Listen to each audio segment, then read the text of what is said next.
23. Bukavu en fait. Yakotumba décide de libérer Bukavu, de libérer Goma dans 48 heures. Ninyezoleka, mbote ba Congolais, mbote na bino, ba internautes, ba Congolais de père et de mère, ba compatriotes na biso partout dans le monde. Toyena et Sengoko partager ensemble avec le peuple congolais ce numéro de décryptage sur l'actualité politique de la République démocratique du Congo. Tolobaka yango met de fois un véritable Congolais okoyi kolekisa mukolo te sa oluka oyeba mbokela la kindenge nini mbokela muki ndenge nini. Un vrai Congolais oza censé ya koluka oyeba position actuelle ya mukonzi ya mboka vu les enjeux de l'air. Un véritable Congolais oza censé akoyeba même makambozo le Kalibanda. Voilà pourquoi biso pe tozo mokano ya koya ko informer bino ba Congolais de père, ya koya ko informer bino ba Congolais de mère, makambozo le Kalamboka na biso. Tolobaka yango mais de fois. La République démocratique du Congo est l'objet d'un complot international. Bouti komo na makambo uti koleka na Congrès américain. Bazo traité document, dossier, il y a un accord photo signé avec les États-Unis. Mais tout le monde est un Américain qui a l'expertise. A commis qu'on a changé le langage. Il s'agit de monsieur Ronnie Jackson. A commis qu'on a changé le langage. Oh non, ma belle ndambu ya Rwanda et kota na Congo na moment où bandai ko kabola mboka tout koso bandi ko ba Congolais to ebisaka bino Congolais tant tolobaka ke ce pays sera délivré que par des Congolais. Voilà pourquoi Kondo Etienne Tshisekedi wa Mulumba avant de rendre l'âme à l'obara na bisolo komoko peuple congolais prenez-vous en charge. Tango alobaka eloko wana asalaka allusion par rapport à makambo ezole kana mokili.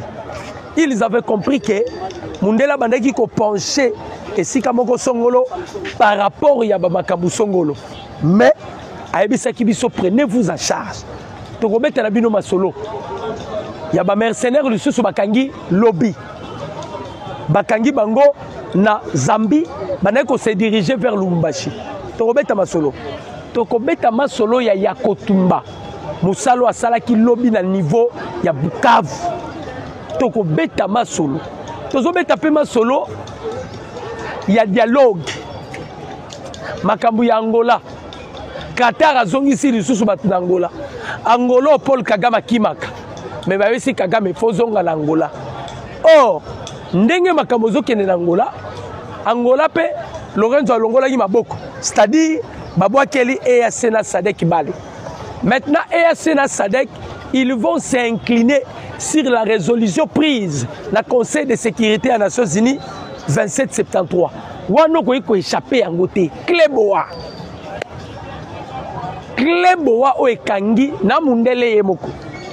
O ekangi na Kagame. Kleboa. To betano lisolo ya Yakotumba.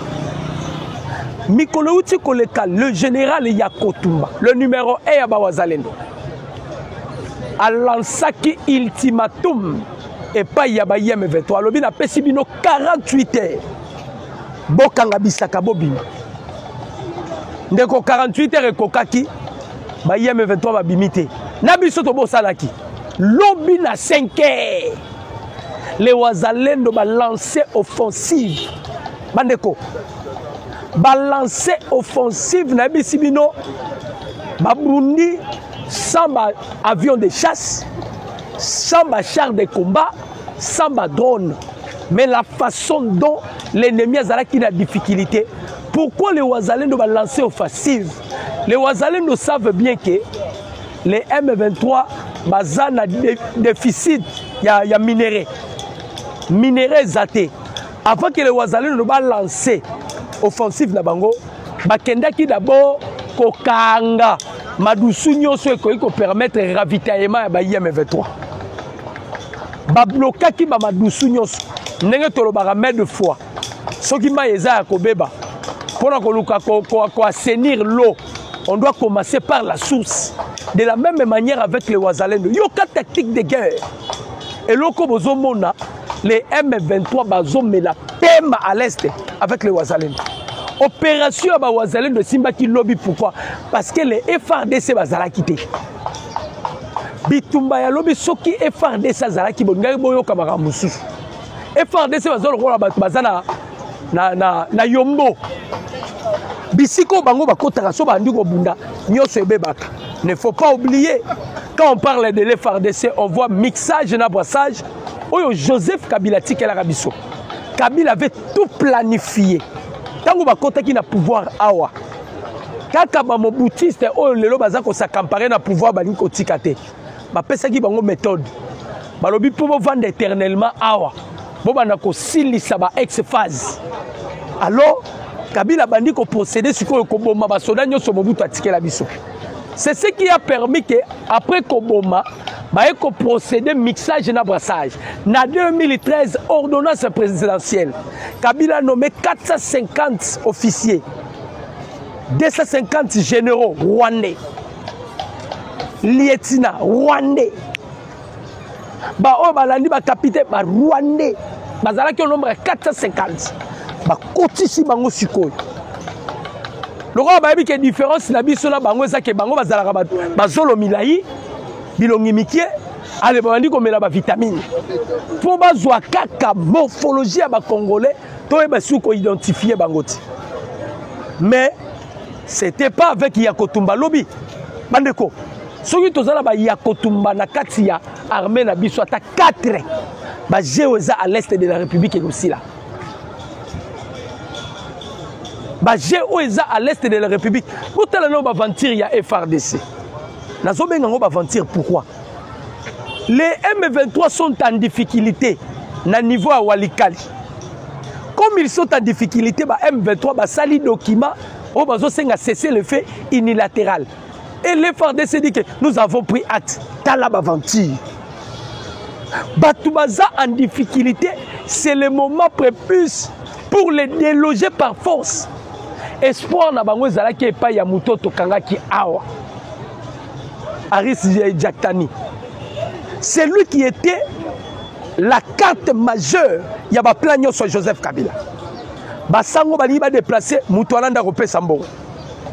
Les M23 kuna Mutualanda repesa mbongo. Ba conteneur rezo kota biso to kasakeza ba matériel à hôpital oke minduki Mutualanda repesa asala makambo nyonso. Tango bazu ba tieye maboko directement na niveau Walikali les M23 bazalaki skoyo na déficit ya ba minéraux par là to frapper bango na ne ba ko sala document na bango ya kotumba lobby na 5h à lobby a rejeté nyonso en bloc.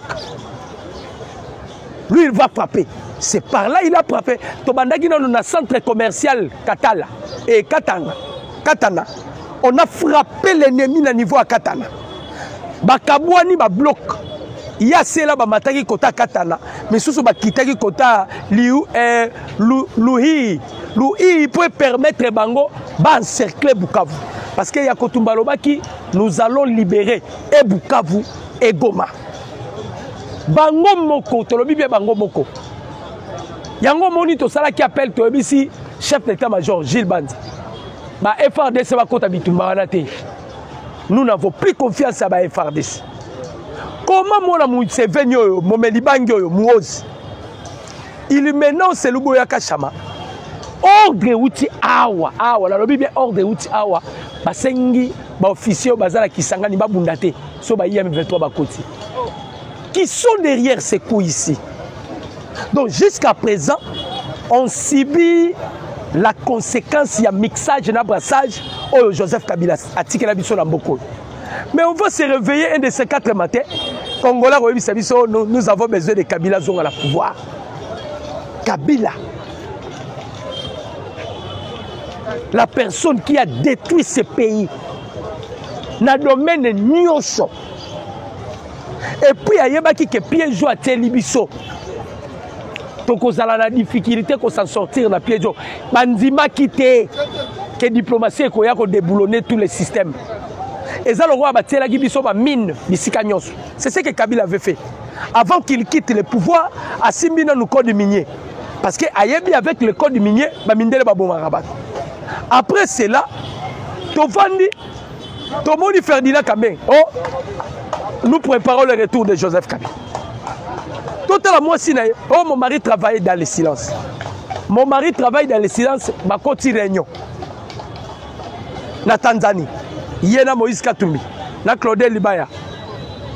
Na Moussou Azaki la présidence Bakanga qui a Abima, François Bey. Ma côté réunion, tala ma mercenaire. Ma côté déjà na niveau à Zambie. Conteneur ya batu bakangi ba mercenaire. Baza sans armes. Batuni ba mindu kezapi, oh mindu kezala katanga. Voilà ce que Kabila a préparé. Awa déjà a rekita ki 5000 jeunes. Ba misusu ba bimeli nzela ya kundi epa ya papi Matezolo na ba Congo. Ba misusu papi Tamba bimisi bango kota Brazzaville abakei.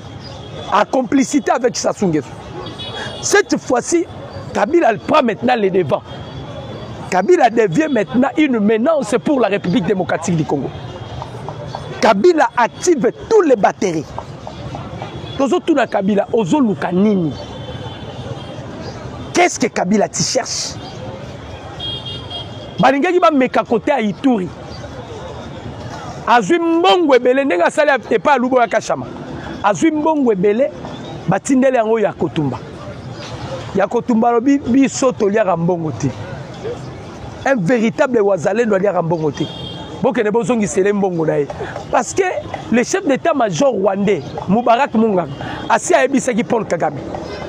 Alobi Kagame tokotaki Goma, tokotaki Bukavu.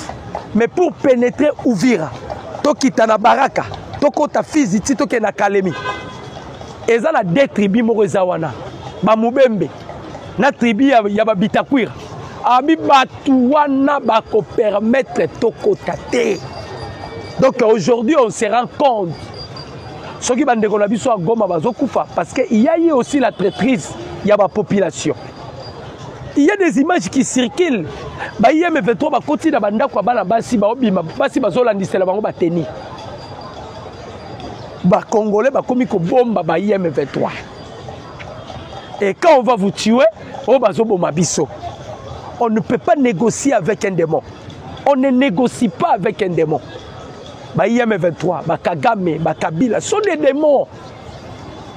Ce sont des démons. Ils sont venus pour une mission précise. L'objectif na bango ezalaki ba créer Empire Ematuti. Empire Ematuti oyekozala dirigé par Paul Kagame. Le plan a été conçu par Bill Clinton, parrainé par Yuri Kakuta Museveni, Nebazui Paul Kagame. Maintenant, plan na bango comment qui déjà en marche. Lorsque le président Félix a accédé à la magistrature suprême de son première mandature, Tshisekedi a dit qu'on déboulonné le système na bango batsakiwana. Tala bitumbe lisusu makasi. Na congrès américain za koinda. Il y a des Américains corrompus au bazolo bake mabele à Congo et kota na Rwanda. J'ai pleuré un Américain qui dit ça. Tozongi na makambo ya roi belge alobaka. Lorsque Paul Kagame réclamait les sols congolais. Quelle était la réponse ya roi belge Philippe? Alobi na 1880 Congo existait déjà. Rwanda n'existait pas. Na 1880. Ceux qui ont réclamé ma belé, ce sont des Congolais et non des Rwandais. Parce que na 1880, tosi tozalaka. Rwandais est payé pour botama lobby. Là c'est roi Philippe. Yango bomoni la Belgique a déployé unité à ba commando na Kindu. Ba ki avant-hier était panique na Kigali. La Belgique a pris une décision. Bango ne banoko. Tolobi comment bino bokoki ozaba noko et siko bazako lokamona kazibo participer. Bo banoko ndengeni. So bakomi ko lokamona kazina yo noko fotele mobo yango ti. To lamusi ba Belge. Hein? Bino nde bo coloniser biso. Comment vous pouvez donner de laisser aller dans ba pays lokola ba France? Tala ba français lelo. Bande ko na biso ba na poto bo benga ba ibisa bino. Ba diaspora bo solando boyebi. Il y a une souffrance vous ne pouvez pas imaginer. Mbongo ezali sous-souté. Tshisekedi ya bloqué Mamadou Nyonso. Makoko yiba mbongo wapi. Minera Rwanda si américain ba beta kimbela. Balobi la personne qui va entrer en contact avec le Rwanda ou qui achète le minerai rwandais, il sera premièrement considéré comme un receleur et deuxièmement, il sera sanctionné par les États-Unis d'Amérique. Kagame a un minerai et comme il se et comme le rôle et comme le roi bilo mo bazotala na ba misé. Et puis chose les plus grand. Bande konangai microfinance na Kigali en faillite. Ah nazo ebisabino. Kala mingi te Rwanda boyoka bakomi koliana. Rwanda bomi Rwanda lié Rwandais. Souffrance. Tobisa ki Rwanda vous dépendez bino bo dépendant na Congo. Soki to kangi ba fenêtre nyonso. Bo na place à vivre te. Tala to kangi ba fenêtre. Paul Kagame a ici ba diplomate na ye nyonso Rwandais qui vit en Belgique. Bazonga ba bitoroyate. Ndurungere Rogutu ministre affaires étrangères nga Kima Kagame kangié. Bo karalisu makolo lo ba Yolande. Fragilisé, affaibli. Tozup na Kagame to kangié nde basinga. Lokola to kangi Kagame basinga ndendo ki amunene siko ya bimi. Tolobaka ngo mede fois. So omoni nganga komi ko senga ba jouer o ya pesa ki kisi ke bo pesa nga Varese na kota na beta bale c'est que qui soit pesa ki ba jouer et simbité Kabila yemo kokoti sur terrain pasi ya makasi to wana ngoli susu o to omona kato to lobela gouvernement congolais Kabila o aza menace pour la République démocratique du Congo mais vous permettez à sa femme azwa avion à Kenya na Bukavu. Normalement, on ne peut pas permettre au livre Lembe de se déplacer. Bato bazana kati a conspirer makamouya mabe contre la République. Imaginez Kabila Lali Alamuki a créé Bamobondo. Batika la rabiso phénomène katakata. Na Kuluna c'est Kabila qui est venu avec Kuluna. Muta créé ngo c'est Shadari. Ba créé ki biloko wana nyoso pour la côté psychose na mitu ya ba Congolais. Va créer ma panique, ma Congolais, va bangi tout qu'on sort. Mais nous allons confondre bango. Bandeko, lobby les M23, ma bêta mana bango, mais lobby yakotumba ngaka boma bango. Te ngaka boma bango te, mais yakotumba silisi bango. Yakotumba beti bango. Bandeko ba Congolais, imaginez que les Rwandais ont la difficulté parce qu'ils ne maîtrisent pas la cartographie à l'est de la République. Surtout que les Ouazalais sont des peuples autochtones. Bandeko, va cercler l'ennemi. Voilà le niveau à Nini, il y a Kavumu. Avant que Bakoma na aéroport. Ils ont frappé l'ennemi. Torobi les Ouazalais ne bazo boum sans les avions de chasse. Sans ba drone mais botande ba obunda mais soki to zukaka FRDC to koti bango moi mbe koti zelo parce que les FRDC ba wazaleno ba pesa biso déjà 4 types ya ba officiers balobi premier type ya ba officiers tozala bango ils sont loyaux à Paul Kagame parce que ils ont été nommé par l'ordonnance de Paul Kagame. Joseph Kabila, Azalaka président. Kabila Azalaki Magenya, garde-corps. Azalaki sécurité, pardon, Magenya. C'est Paul Kagame qui dirigeait le Congo. C'est Paul Kagame qui décidait.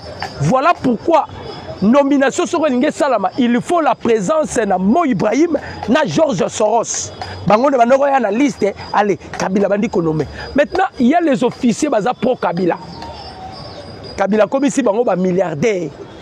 Botala mboka na biso ndeko. Général aza la villa na Gombi. Na pays nini Salema. Ba ville belé télémia, ba général. Des généraux qui ont des villas. Et ça les sous là ba généraux mususu, des commerçants. Bango musala bango kotekaka ba char de combat, kotekaka ba munitions, bazar. Mais il y a type ya ba officiers mususu qui sont loyaux à notre pays. Mais les officiers sont loyaux à Mboka Nabiso, ils sont bango et pas les commerçants.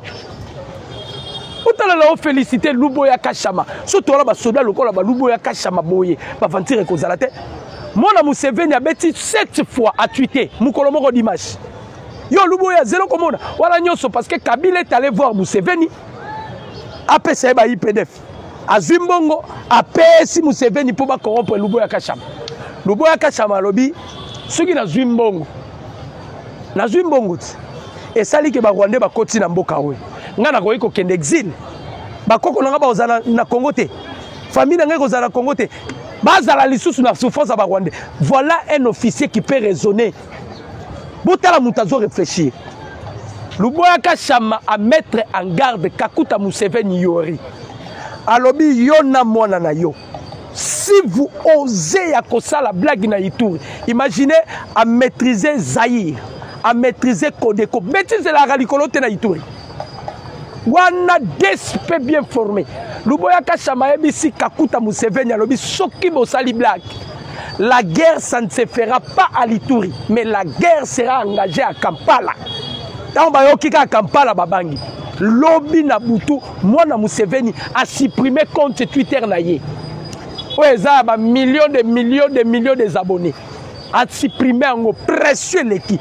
Voilà les officiers Tozo Luka. Bazala na combat. Les gens ba oyo te oyo. So ba bengi bino na bato baza parce que nous avons encore des M23 dans l'Assemblée nationale. Ba M23 baza. Na 5 pe ba M23 baza. Chole. Aza collaborateur ba M23. Ambongo aza coordonnateur ba M23. Mouteba. À ça peut coordonnateur à M23. Nous avons partout des M23. Mais on a besoin quand même des officiers Oyo, Bapesio, commandement Moro Mabe au Téléméliango. Le Luboya Kachama lobi na Museveni alubi. Bon ça la blague. Si vous osez, la guerre sera engagée na Kampala. Parce que bango kuna guerre côté na bangote. Paul Kagame tolobaki yo to sa no guerre na ba domaine nyonso. Domaine ya yamboto kangaki na no espace aérien. O sala obetaka tolo olobaka oko vivra pour na Congo. Tala lelo yo microfinance à Rwanda en faillite. Bato ba romi ko kima déjà Rwanda. Maintenant les Rwandais boko kenemboka nini ba koyamba bino po awawa tolingi su ba Rwandais te. Tolingi bino te. Na makambo Rwanda sali biso. Na makambo ba Rwandais ba sali biso. On ne peut pas espérer avec les Rwandais. Le président d'Achimi Evariste, le président burundais, lobby a tweeté à mettre l'issue sous Paul Kagame en garde. Alors, Kagame, c'est pour la dernière fois à avertir yo. Tu remets à l'issue l'isolo, mais si tu oses, au commande l'armée burundaise déjà à Kigali, à Gizeni, ou bien à Tchangungu, village à Kamere, au commande à Bangokuna. Au commande à Bangokuna. Jean-Pierre Bemba taqué Paul Joseph Kabila a menacé Kabila. Kamere n'a pas intervenir pour la Kabila. Mais Kamere yo, Kamere. Toi aussi là nabino awa. Bemba na discours à lobby, nanga vous faites des blagues na libanda. Si vous osez na Kinshasa tokolia bino. Awa tokolia bino. Luboya Kachama pardon, Yakotumba. Avec unité na ya sakani na bango sakaje bango lobi. Tozu contrôle Yakavu parce que quand on empêche déjà on prend l'aéroport. Maintenant les Navy à cause de la difficulté parce que il n'y aura pas de ravitaillement. Ba où est la cause de l'aéroport pour baza la ravitailler. Ndenge ba yaki na Walikali centre. Lorsque l'avion est mekika ko descend, bandeko, ba drone ezala kilikolo, hein? À partir à Kisangani, parce que nous sommes à Kisangani. Yebaka CHC porté à 3500 à 5000 km à Mati, à Tindiki. Siko ya à Tindiki. On a Tobaloli na mabele ya aérodrome. Et ba Congolais, on peut baza corruptible. Babane koya koluka ba kitisa ba décharger mi ba manduki ba kutani na oya bango problème. Donc on est déterminé. bitumba siko totikali nango bandeko ba congolais bitumba boyoka ki lobby na congrès américain. Ronnie Jackson est l'envoyé spécial de Donald Trump et puis Azali membre influent na congrès américain. Rapport à ça qui lobby, tu comprends qu'il y a des Américains qui sont des sorciers. Apparemment, comme s'ils ne maîtrisent pas l'histoire. Yozolo bake mabele ya mabele ndamu ya Rwanda kota na Congo. Rapport qu'il est allé. Et pour aller plus loin, ils disent que les M23 sont des Congolais. S'ils sont des Congolais, Kagame est allé faire quoi na Qatar? Si les M23 sont des Congolais, quelle contradiction? Ceux qui va M23 baza ba Congolais, Kagame kene ko sala nini na Qatar? Ceux qui va M23 baza ba Congolais, Kagame kene ko sala nini na Angola? Parce qu'il a signé les accords. Ndayishimiye azalaki lobby clair. A lobby les commandants suprêmes ya ba M23 c'est Kagame. Et les M23 c'est une armée rwandaise. Et ça coquille vide ya ba Congolais. Yango po ba pesa yango mwa poa bazwa ki zoba o amuyi yobei o yobelu. Yobelu. Corneille nanga yobelu. Bazwi ba tie liboso. Po asa la mascarade. Mais Roumano Roch abengi Laurence Kanoki. Abengi Nanga. Balobi, nous voulons maintenant faire des enquêtes. Laurence Kanoki Roumano Roch a bien son bateau baïka ko sala enquête chao. Dossier dans ces pays. Effectivement, Karim Kam a déjà saisi Paul Kagame à l'élite PAM. À l'élite PAM. Que Tshisekedi a séduit encore, mais c'est Karim Kam, le procureur général de la CPI. Effectivement, Tozana est dans la poche. Tolobaki, même les sénateurs, pardon, les sénateurs en Virginie, Balobaki Ango, tant que la résolution 34, Balobaki, tous ceux qui ont commis des atrocités, des crimes, tout consort à l'est de la République, personne n'échappera à la punition.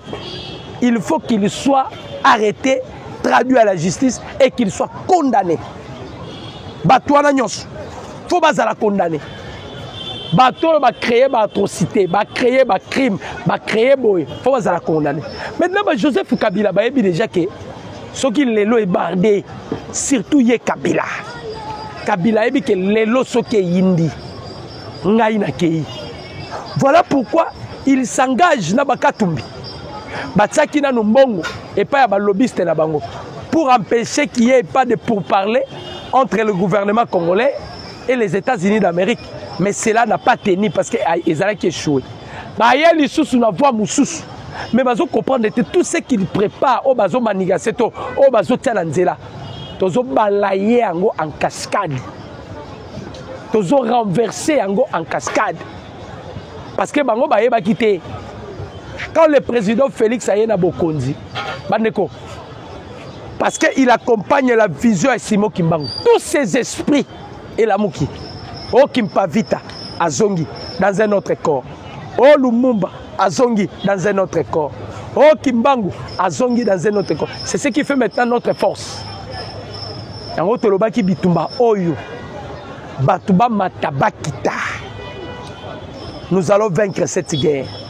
Le président Félix ici a yebisa yango ba français. A yebisa bango tobeta jet de dames. Ne tobeta jet de dames. Bino na obeta na bino. Boko kweya. Et ça jet de dames. Boko kweya et c'est moi qui sortira vainqueur. C'est moi qui sortira vainqueur. Parce que ça jet de dames. Pour tout le monde qui ba blague. Bakoya bazum Paul Kagame, Macron, c'est comme s'il protégeait Kagame. Mais ce moment mituna, lieni Macron azalangona Kagame. En dehors il y a génocide. Neto eko se rendre compte non, Macron a formation. Paul Kagame formation. Sassou Nguesso formation. Ne basali blog ma formation. Ils avaient imposé même les commandants suprêmes à s'adhérer. Parce que quand vous vous adhérez d'office, on va vous contrôler. Le président Félix a dit non. ngai eza makambo bikeko donc ngai kamba na lak mukamba bameka boye simbite tala modèle auto de boulonné bon Kabila comité na niveau que ça la recrutement azui banane ba beret vert bazalaki awa ya ba beret rouge bango ne ba katsaki bango bazaville 5000 okobomisa bango pamba lelo yo Bukavu commune cimetière Walikali cimetière Poutine a pesera déjà mon konzamboka tactique alors bizala na système à réduire effectif il y a ennemi Dadi Salaire Abiti c'est que des mathématiciens de guerre yazo kota tebino bokota bando lia bino randa munabo de tozoli bango tozui bango côté à Walikali centre to silisi bango lobi tozui bango na Kavumu bamsu bango miko se déguiser alongoli bilamba alati bilamba basi bamsu alongoli bilamba bimi on dirait civil mais bazalaka identifié ya kotumba lobi tozo déloger bango degré et par force et vous avez vu le travail ya Kotumba pour vous dire que ce qui est na armée au Kagama bangaka eza FRDC Kagama banga FRDC la preuve aloba ngo na Maison Blanche tango ba bengi sakaye et pas ya Joe Biden avant qu'il quitte le pouvoir Biden a ebisi Kagame totaki mbongo parce que pendant ce temps-là les États-Unis ont une pression que le président Félix a dialogué dans IM23. On sait qu'il va dialoguer qu'à l'époque là, on devait procéder directement à mixage et passage par rapport à cahier de charges de IM23. Le président Félix, comme il avait refusé, les Américains ont eu option, ils ont pas Kagame. Si Kagame, il faut qu'il s'assake na Goma. Bateau Bangayi Basunga Paul Kagame, c'est la Monisco. Bandeko. Kagama y a salawa azo pénétrer. A sala azo pénétrer. Babengi c'est les États-Unis. Messieurs, mbongo senga ki to pesi. Mindu ki to pesi ozo kokate. Kagama lobi bo sala effort. Bolongola ba wazalendo na est. Heureusement le président Félix étant visionnaire. Tobimi ça déjà ba wazalendo qui sont des réservistes. Comme les États-Unis. Armée active ya États-Unis c'est 1,5 million. Parce qu'on a 444 000 réservistes. C'est-à-dire, réservistes, et les M23, les Ouazalendo, en dehors, il y a des réservistes. Sous couvert, il y a article 63, il y a constitution. Que dit cet article? Tout Congolais a le devoir sacré de protéger son pays et son intégrité territoriale face à toute menace et de l'agression extérieure. C'est-à-dire ce que les Ouazalendo font, on a qu'à protéger Mbokanabiso parce que nous sommes menacés. Talandeti Kabila Lelo qui est devenu maintenant c'est pour Mboka Oyo. Et moi si naye Oyo Salanga Passi, Olive Lembe, Azotambola et na somme d'argent Azotambola. Ça c'est pour corrompre les officiers, non? Parce que les officiers, les commerçants qu'ils sont. Les commerçants, les commerçants. Aimez la vidéo, commentez, partagez les liens.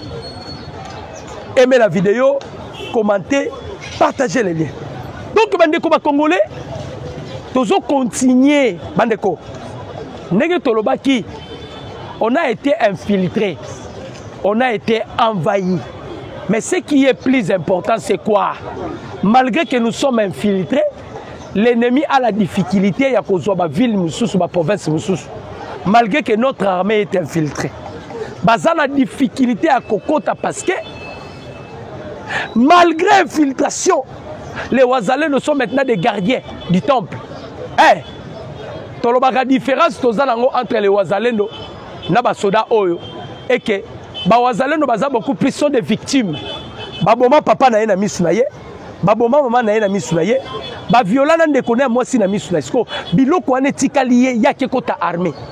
Bazo bunda te pour na mbongo, mais bazo bunda pour ba venger makila ya bandeko na bango.